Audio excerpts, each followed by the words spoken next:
Assalamualaikum. Pada video kali ini saya ingin menghuraikan mengenai tamadun Yunani. Okey kawan-kawan, saya akan baca dari nota saya. Tamadun Yunani muncul antara tahun 1000 sebelum Masihi hingga 800 sebelum Masihi. Pendorong kepada perkembangan tamadun Eropah, memberi inspirasi kepada kehidupan manusia yang lebih baik. Berkembang di semenanjung Greece dan pulau-pulau di Laut Aegean dan Laut Mediterranean. Melakukan aktiviti di luar rumah seperti perdebatan dan acara sukan kerana cuaca sederhana.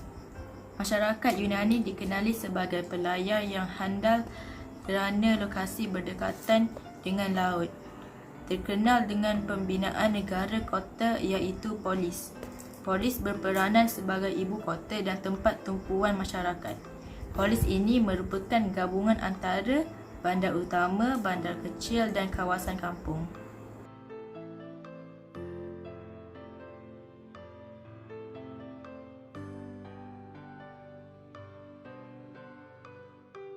Akropolis terletak di tengah-tengah polis dan berfungsi sebagai pusat komuniti yang dilindungi oleh kubu.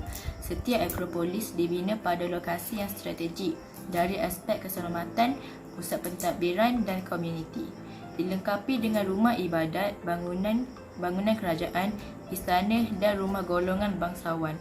Terdapat juga agora iaitu kawasan lapang yang berperanan sebagai tempat pertemuan dan pasar awam.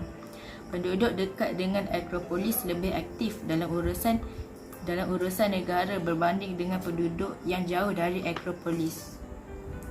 3 polis dalam tamadun Yunani: Athens, Sparta, Corinth. Athens kota yang paling ramai penduduk, Sparta kota yang paling luas. Ciri utama ialah jumlah penduduk yang ramai dan keluasan wilayah.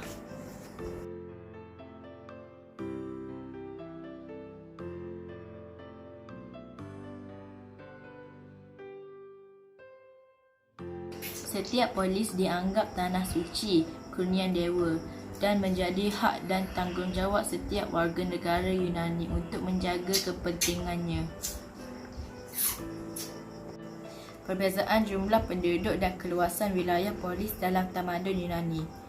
Athens jumlah penduduk orangnya 40,000 orang.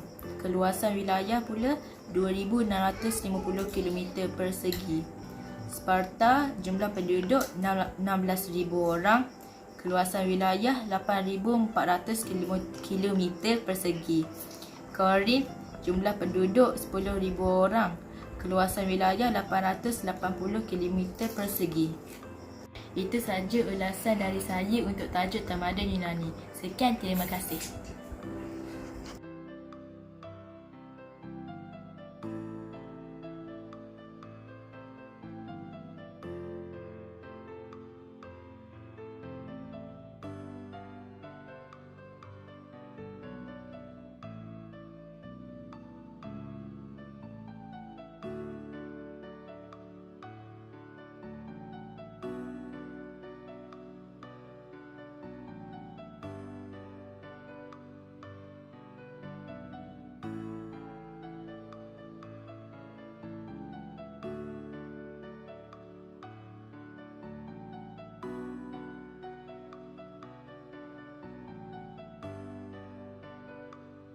Tamadun Yunani muncul antara tahun 1000 sebelum Masihi hingga 809 Masihi. 9 yang sebut. Pendorong kepada perkembangan tamadun Eropah. Greece dan pulau-pulau di Laut Aegean.